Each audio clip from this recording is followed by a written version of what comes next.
One of the places to eat fish head noodle is here. Fish head. This is their fish head noodles. Oh, okay. This is Lo Shi Fan. I can't believe I didn't see this.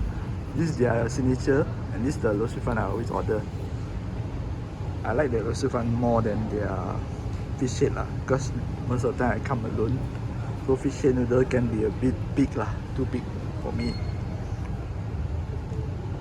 They have a few branches actually. If I'm not mistaken, just go and Google. They have a few branches you can go to.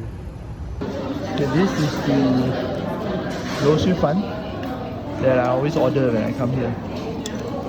Their Claypot fish head noodles is good also, but I alone, so I can't finish too much.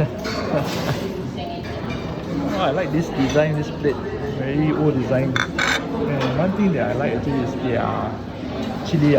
Their chili egg is definitely good, and they only got one size, so this is perfect for one person.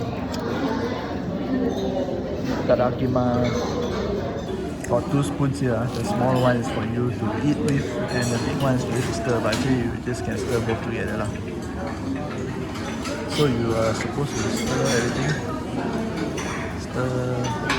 Stir. And slowly eat lah. It's still hot anyway.